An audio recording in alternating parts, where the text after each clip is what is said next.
Linger in blissful repose, free from all sorrowing care, love, while round thee melody flows, wafted on pinions of air, love. Let not thy visions depart, lured by the stars that are beaming. Music will flow from my heart while your sweet spirit is dreaming. Dreaming, dreaming, unfettered by the day. In melody, I'll breathe my soul away. Mutter, sit down, I said, and she, my subject, now that I am queen, sat. She was required to sit after we had sat ourselves down, we being me, being royal, being queen. Now, Mutter, I spoke in German, as this she understands. I am going to have a bedroom of my own. But, Liebling, says she, you, since the day you were born, have shared the room for sleeping in with me. And we, you and I, your Majesty, she adds, as I almost flatten her with a withering gaze, are still a girl, my little girl. I must correct you, Mutter. A queen, the Queen Victoria of Great Britain and of all her colonies. I am, we are, of immense importance and significance, and we require a bedroom of our own. I paused to allow this information to be absorbed by her essentially fluffy brain. How will we sleep, my little Moses? She pluralizes them too in her clumsy English German. I am not mice mother, I assert. But to be fair, she is attempting to learn for her at remarkable speed how her interaction with me must take on a new and different form. I too must speak using the English tongue, as I shall be exchanging information with many an important man who will catch me out with a frozen stare when we are falling down the drain with our scone or scone among the ladies of the bedchamber. We, me, Alexandrina Victoria, am almost English being born. Papa, the Duke of Kent, and Mutter, his Duchess, Victoria Mary Louisa of Leiningen, rushed to London from Saxe-Coburg in uncomfortable haste to deliver me, their fancy bonny baby, on the 24th of May, 1819, in a hastily put-together set of rooms in Kensington Palace, arriving just in time. We are not second-rate royals in a small set of rooms any longer, but numero uno, with the whole palace to ourselves. And now we are free. Thank bloody Christ. About bloody time.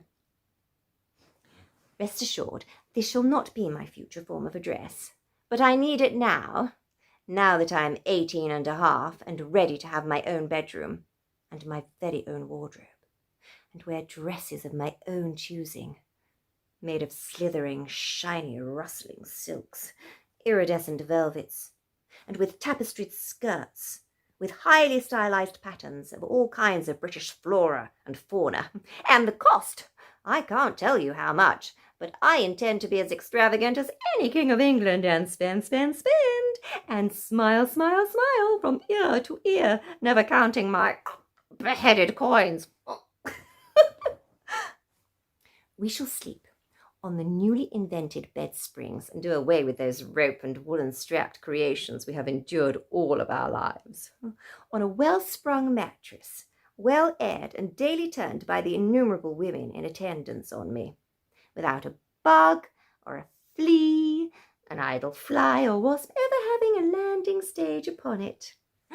And we shall lie beneath a Norwegian eiderdown with our head resting upon pillows filled with swan's feathers, in a huge bedroom all to myself where we can spend time dreaming of Cousin Albert, with whom not we, as I was still only an ecstatic princess, spent some time last year, and who is most serious, and who likes to instruct me, his sweet but sometimes very cross and silly cousin, but whom I remember best in my fond farewell embrasures, warmly, warmly bestowed upon his sweet lips.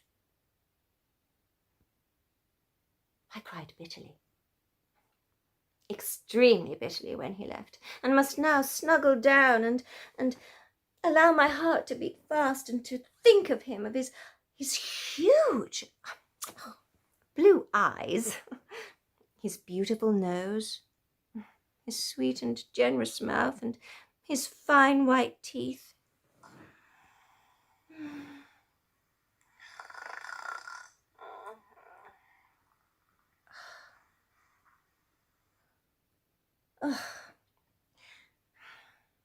How can I indulge myself so, with a snoring, grumbling, muttering mutter in the bed next door?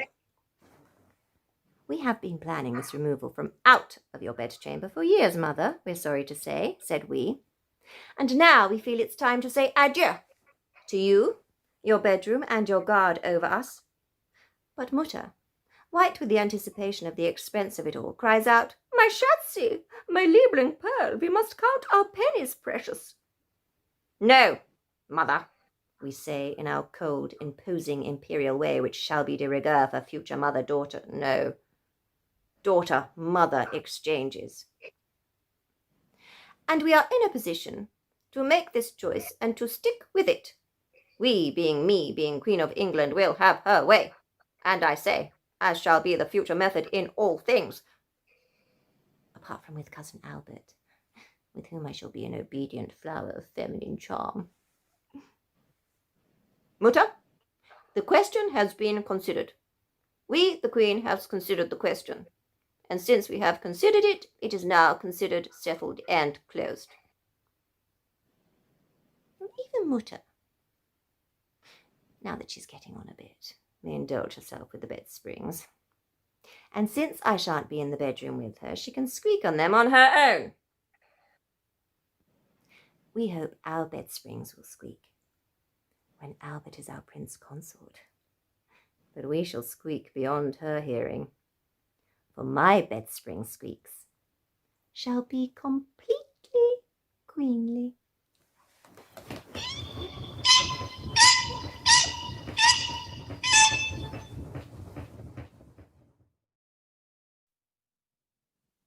From San Giuliano by Percy Bysshe Shelley. Do you not hear the Azolia cry? Methinks she must be nigh, said Mary, as we sate in dusk, ere stars were lit or candles brought, and I, who thought this Azolia must be some tedious woman, asked, "Who is Azolia?" How elate I felt to know that it was nothing human, no mockery of myself to fear or hate. And Mary saw my soul and laughed and said, "Disquiet yourself not. 'Tis nothing but a little downy owl." Only a woman would publish the same novel twice. Why? Because only a woman's husband would publish it in his own name first. But that was then, when I was an impressionable 19-year-old bride, and this is now, 1831, when I am a single mother, bereft of support from her long-dead husband. I wear his nightshirt still, as I would when he were alive, and he'd lie bare-chested next to me. Percy Bysshe Shelley, my poet's husband, announced to the world that it was he who weaved into a monument of words my Frankensteinian series of supernatural terrors. Mary, This dangerous monster can't be yours. I am more able as a man to own connection to the Darwinian possibility of inhuman creation. And you as a man know all about that, do you, Shelley? You read us well, but women shall have to matter more to the world before it is wise for you to put your name to such an inflammatory tract. Your kindly consideration of this murdering creature will only be deemed as sentimental, fanciful, and unbalanced in only a way that a woman can be. You'll be dismissed as weird. The other ladies won't take tea with you. Such a strong story can only be believed as coming from a man of reason. It's a repulsive thought that any person other than a man would want to evolve such a dislikable thing. Well, I was pleased. That's exactly why I had to be its author. The mother of an ugly beast rejected by England, where rejection is the only action available when meeting someone at odds with the deceitful order of a deeply diseased society. My monster is a tangible abhorrence. Their monsters lurk unseen, floating as a deadly mist over their blinkered dreads of being discovered as cheats and frauds. I say to my ever-present husband that it emerged from chaos, our shared chaos, and that you and I are both far beyond reasonable existence and rejected from the tea-drinking ceremonies of elegant ladies. Except, yes, you, a handsome, aristocratic man with your passionate idealism, are accepted by them as titillating, but you find them all boring. Your favorite word when it comes to parties, dances, or generally socializing with women other than me.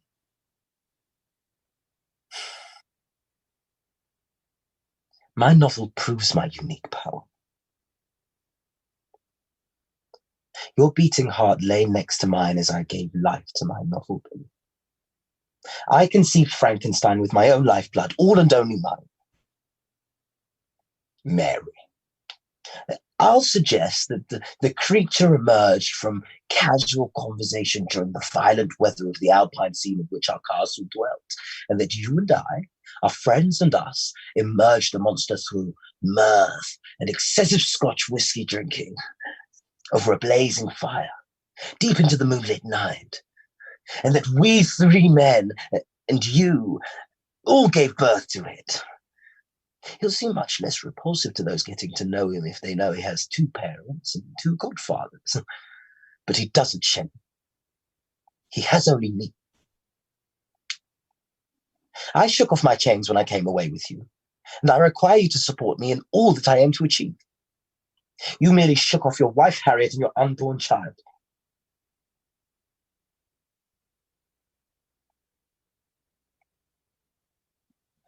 That was spiteful. I dig my heels in, because if a woman is to reach up and create beyond the capacity of her male counterpart without being trampled down, then that man, who already thinks he's on top, must reach up to keep up. And the higher that man stretches to keep up with the woman, the further beyond him the woman becomes, and I had that chance. I wasn't going to give it up and hand it over to him because his canny brain knew that my story far surpassed anything yet created. My husband may be a man of his word, but I must be, in every way, the wordsmith of this horrid thing.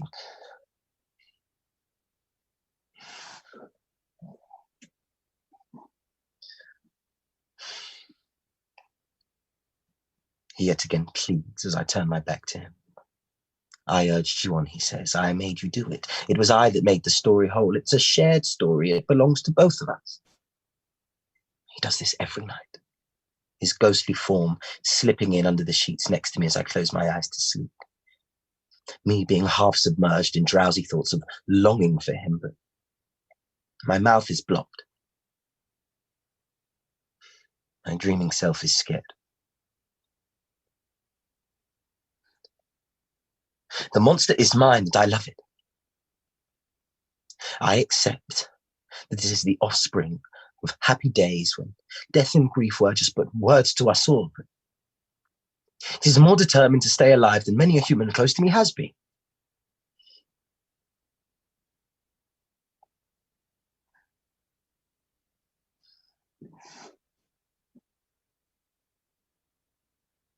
A flickering candle steadies and holds its flame. I fan those flames, I say to my dead husband.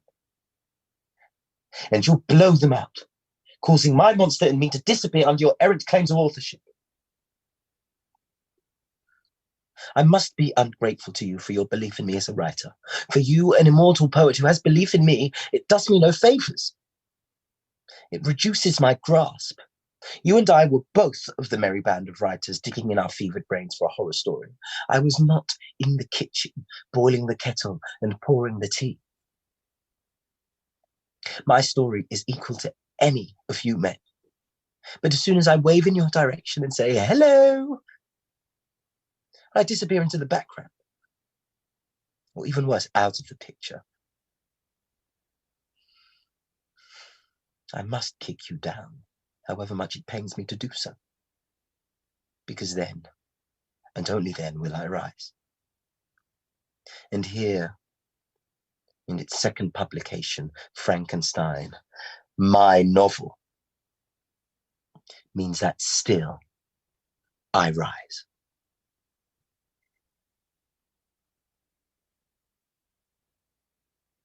Sonnet 43 by Elizabeth Barrett. How do I love thee? Let me count the ways. I love thee to the depth and breadth and height my soul can reach, when feeling out of sight for the ends of being and ideal grace. I love thee to the level of every day's most quiet need, by sun and candlelight. I love thee freely as men strive for right. I love thee purely as they turn from praise. I love thee with the passion put to use of my old griefs, and with my childhood's faith. I love thee with the love I seemed to lose with my lost saints. I love thee with the breath, smiles, tears of all my life. And if God choose, I shall but love thee better after death. I, Mrs. Elizabeth Barrett Browning of 50 Wimpole Street, London, England, am to go this afternoon to Marylebone High Street to meet Robert, my husband, outside Hodgson's bookshop, where he is going to slide our golden partnership up my finger. He has it in his trousers pocket. We and our party progress onwards to Victoria Station, and then to Italy, Robert's poetic feeding ground, by which he is pleased. Robert Browning. My husband and I went last week to the church and got married. And home I came. Home alone. I must get up and fling this shadow from me. I am a married woman reclining alone in her father's house. You have lost me, Bar. I have lost you, Pa. Dear, dear Pa.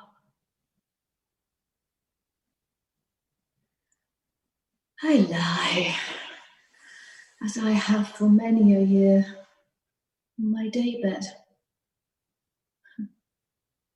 It is my usual sleeping arrangement. It's not a real sleeping place, but it suits me, since I rarely sleep a full night.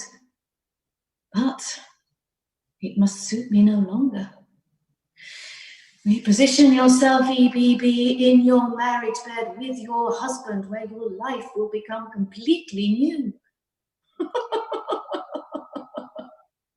At 40 years of age, I am to become entirely another. The rules of our forthcoming procedures I expostulate to dear Robert, whose head aches like a furnace at all that is to be required of him. The future is ours. He clasps my hand in his and says, "And those of our friends that choose to remain locked in the past must stay there without us. Must stay here without me." Robert has urged my animation.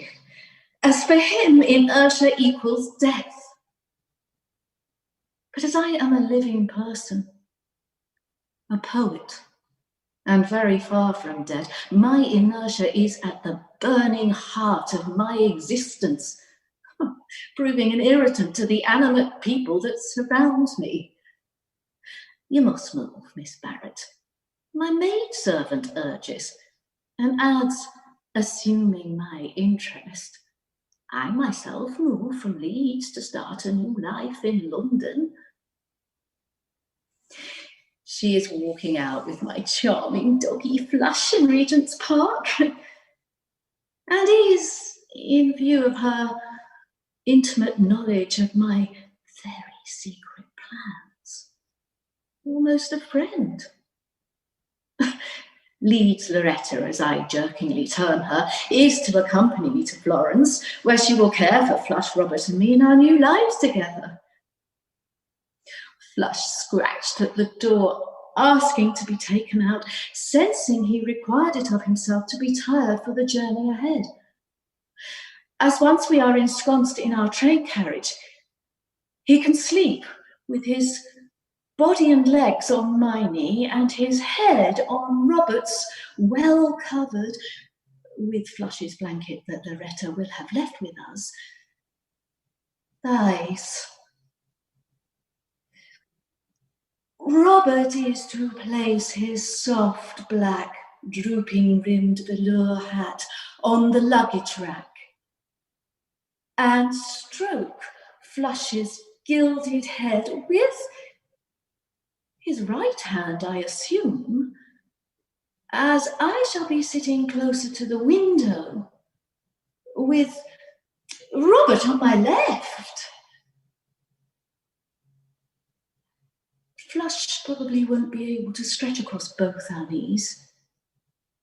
He must therefore stay in third class with Loretta. When she comes back, I must tell her we no longer require his blanket in with us, and she must put it in her own basket. I have innumerable considerations. I must remain completely still while I consider all that is going to happen.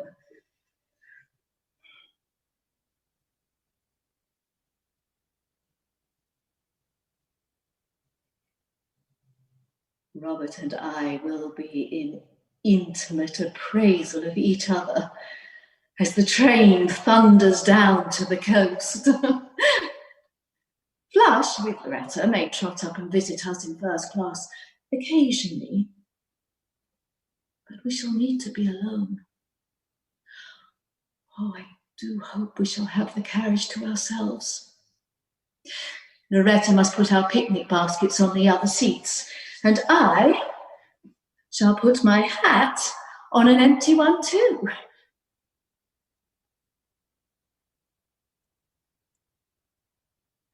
Pa and family are eating their dinners below. Before making my excuses to return upstairs, I sat with them and I nibbled on some cheese. Tears trickling down my cheek. Oh, but my husband, the poet, will kiss me in our carriage. We must have it to ourselves. Oh, Flush, before he transports himself to third, can have a cushion on a seat, as the other passengers will be deterred by my savage hound. And Robert, he will sprinkle tiny little kisses on my left cheek until his mouth reaches mine. He will put his hand, again his right, as we shall have to shift about a bit in the close proximity of the train carriage, against my cheek as our lips unite.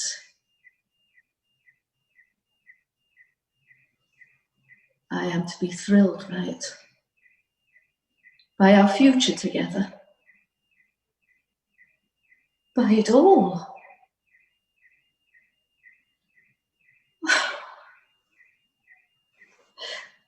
Robert is perfect. I must face being discarded by the Barretts of Wimpole Street and face my future. As I step from my daybed, as I am shortly to do, I start again. I give myself body and soul to my husband, my perfect man.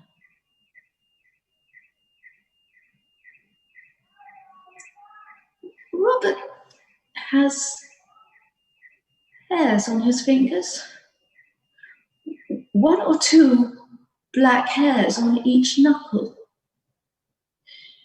His hand on my cheek will press our lips into alignment with each other, and his hairy knuckles will be in my line of vision. He may wear his lemon-coloured leather gloves. I must, as his wife, request it of him. In Florence, Loretta can pluck the hairs from his fingers with my tweezers. When she returns, she will collect my personal belongings, and I shall collect myself and remove myself from my position here. My trunk is already gone. It has left without me to travel overseas. I shall go. I must forsake the former safety of my daybed for the thrill of the unknown. I must. You have lost me, Bar. You have lost me, Pa. Dear, dear Pa. I am yours no more.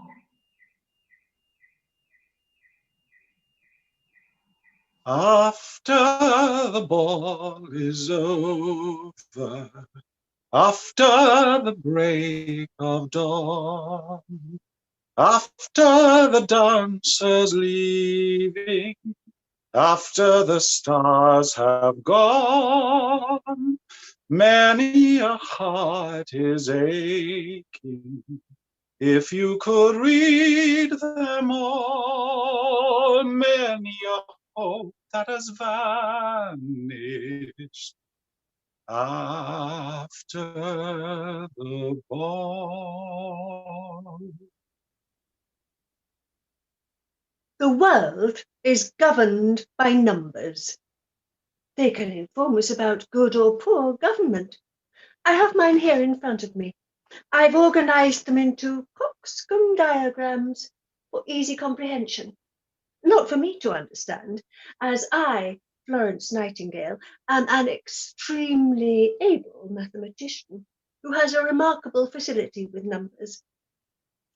Sidney Herbert, the Secretary of State for War, and Dr. John Sutherland, who, being my mouthpieces, will report to the Royal Commission on the sanitary conditions of the British Army, visit me daily in my room here at the Burlington Hotel.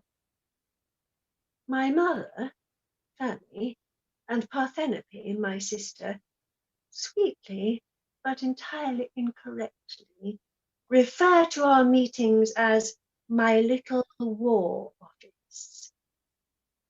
What is the meaning of little, Mother? I say. She becomes hot and bothered and flaps her hanky about. Oh, darling, it's a little joke. They both have better, larger rooms, as they're required to be well dressed, drink tea, and boast to other society ladies about me.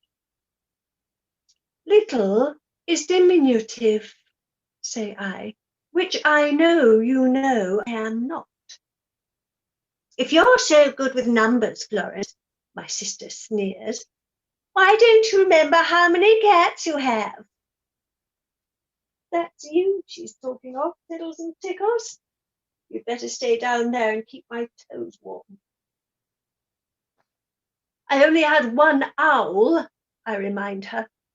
My Athena, my one true love, who you left in the attic at Embley to die. She screams, bursts into tears, and runs out to Mother for comfort. My numbers demonstrate in diagram form that soldiers who are young, strong men subjected to medical examination to guarantee their physical fitness die at about twice the rate of the civilian population, either on the battlefield or at home in their barracks. Now that I have returned to England from the Crimea, I go about all day acquiring knowledge in barracks, asylums, infirmaries, prisons, and all kinds of civic and military institutions, and learn how these places must be improved. The private soldier is the woman of the army. He is woefully neglected at home and completely vulnerable to his blundering commander's murderous instructions at time of war. I require my two spokesmen to be meticulously instructed by me in order to present my evidence to the commission. Frequently and infuriatingly, I discover they are absent from town when I request their attendance, either fishing or shooting grouse. Sidney Herbert wants me to take up masculine leisure activities as I do the work of a man. I do hunt, I snap.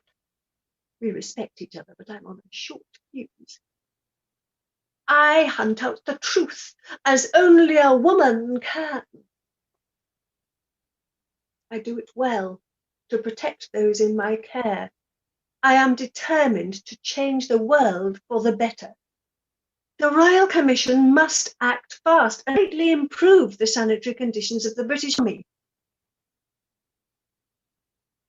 When I give my own account to this body of worthy gentlemen, the Secretary of State for War has advised me not to make bad blood by bringing up controversial issues, as if the desolation, desperation of all my Crimean men and boys, whose lives I watched over and revived where possible, or cared for, to keep them warm and comfortable, well fed and clean, in the most barren of all human circumstances, weren't controversial.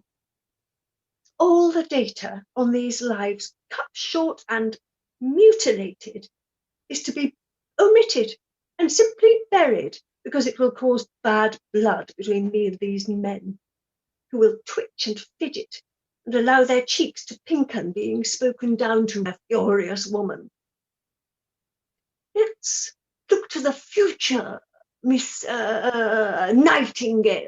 We want to move on.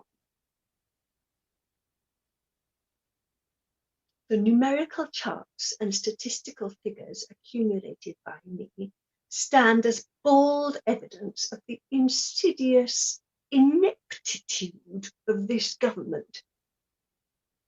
But I'm well aware that reports become shelved and ordinary people's lives continue to degrade. No, not on my watch, they don't. I do not require it of myself to be obedient and second-rate, however female I may be. I'm equal to any one of them.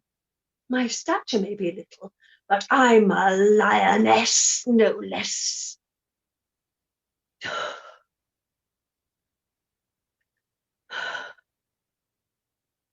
Come on, Florence. Come on. However tired I am, however ill I feel, I have to make a difference. God has asked me to. I won't let him down.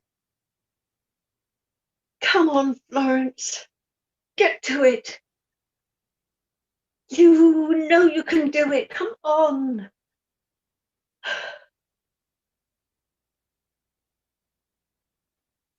I shall not appear for the commission. I know I cannot get my message across through the spoken word, since they are all men of a particular class and upbringing, my own, who will see a shapely body in a gown and to whirl it round the ballroom, chitty-chatting about their favourite puddings, their nannies and their hounds. They will be quite offended when I speak of the hospital in Scutari having been built upon a cesspit, and of the hospital's patients' consequent illness and death. No,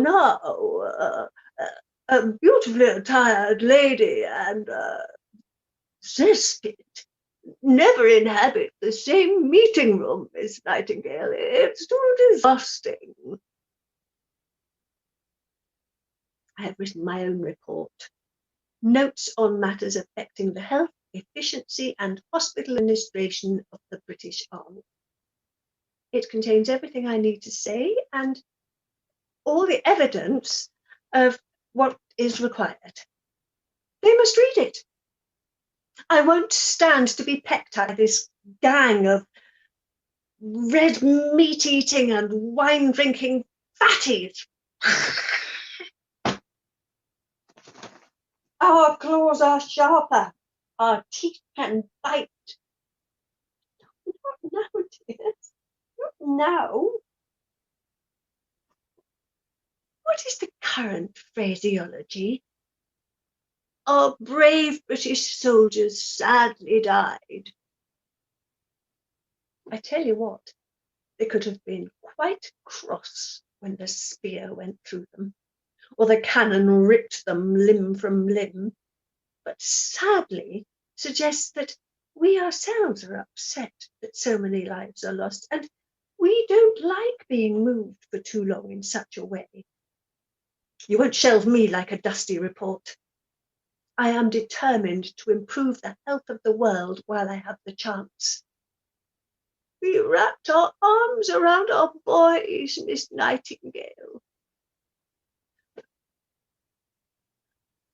I don't even raise a sceptical eyebrow. As statistics, sadly, tell a different truth. Without Ceremony by Thomas Hardy. It was your way, my dear, to vanish without a word. When callers, friends or kin had left and I hasted in to rejoin you as I inferred, you'd a mind to career off anywhere, say to town. You were all on a sudden gone, before I had a chance or thought thereon, or notice your trunks were down. So now that you disappear forever in that swift style,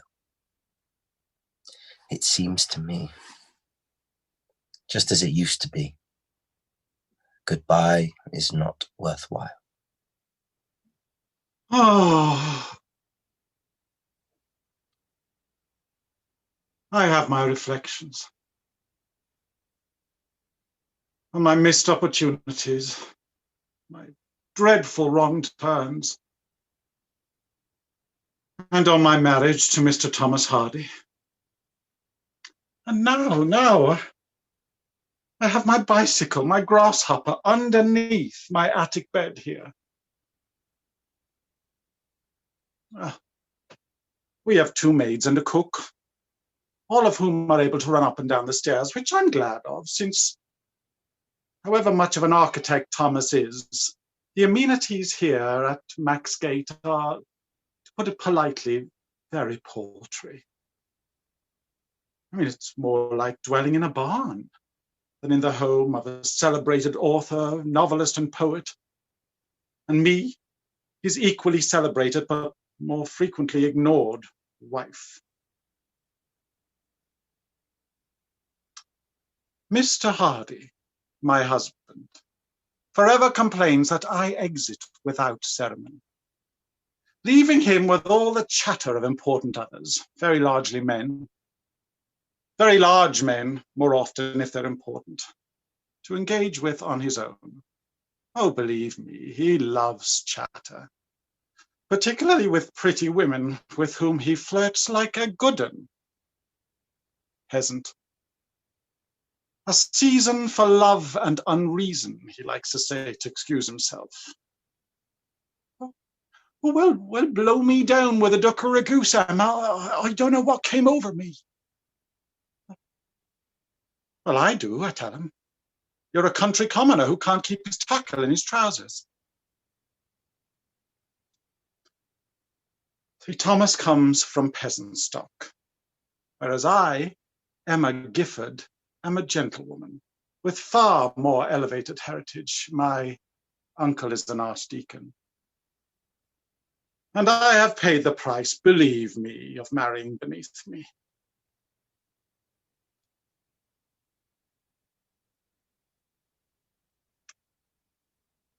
I taught him how to cycle. And we roamed the highways and byways of Dorset, the hedges higher than our heads. Thomas would say that anyone over the other side would just see the feathers of my hat bobbing along like a top-hedge pheasant. And they'd wonder whether it was the spirit of the night dancing, or me, his intrepid explorer wife, leading us all over the place on our buccaneer bikes, with no one to ask, for the tracks were dusty and bare and long, and we'd lose ourselves in the excitement of adventure. So simple, but satisfying.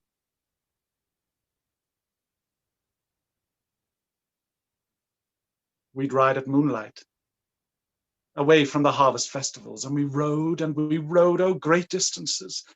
Now, neither Thomas nor I was under 50, but we cantered like youthful creatures over the fields on our bikes, enjoying the opalescence of the moon-dappled woods.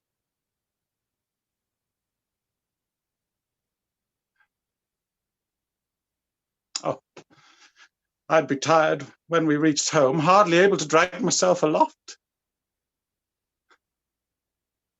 Thomas, of course, would want me to bed down with him, and I have to admit it would be tempting to simply climb a single flight and flop down next to him, but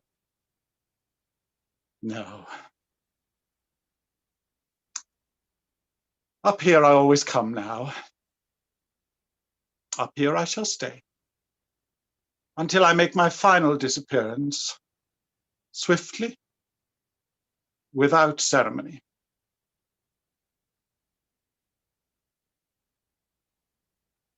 There is no longer intimacy in our marriage.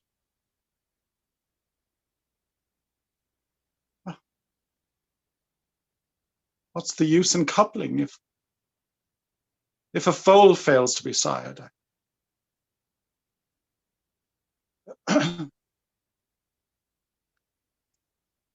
I'm far from his madding crowd, alone up here. I'm far from the disappointment his great friends cause me and their spiteful comments about my cats and dogs. I mean, why shouldn't they be allowed on the table when we eat? Thomas doesn't mind. He's used to it. I mean, farming folk very often have their animals living in the house with them. But not London people, no, they do things in a different order.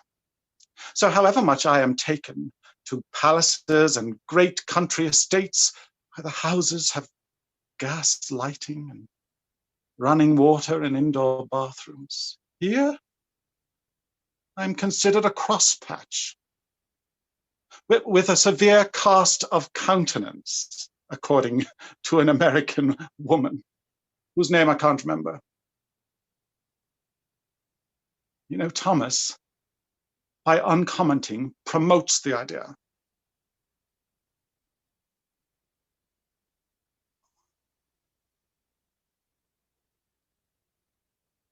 He and his brother Henry, they could knock me up a bathroom. but is far too busy writing anti-Christian tirades in fictional form. And I'd like a bathroom.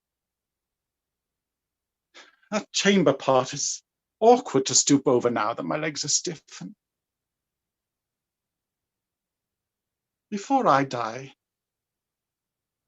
I'd love to try a proper bath,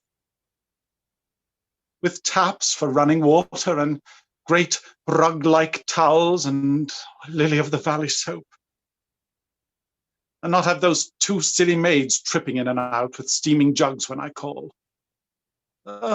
Twitter like thrushes on the bough from outside the door, while I, an old cuckoo in his nest, flaps and flannels around in an inch-high tepid pool.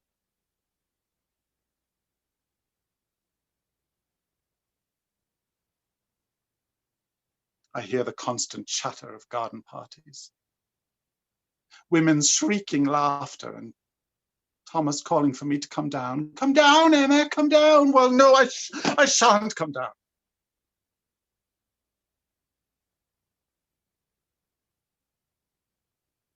He'll miss me when I'm gone, and he'll wonder why he was so careless of me.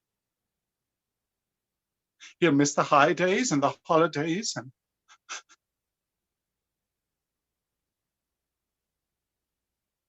how much in love we were. And he'll write heartbreaking poems as his memorial to me. But it is he who will be remembered for remembering me. And I shall simply leave, swiftly forgotten, without ceremony.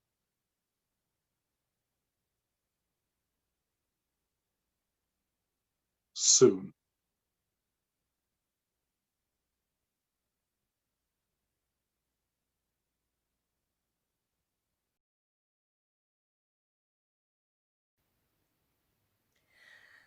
After the ball is over, after the break of morn, after the dancers leaving, after the stars are gone, many a heart is aching.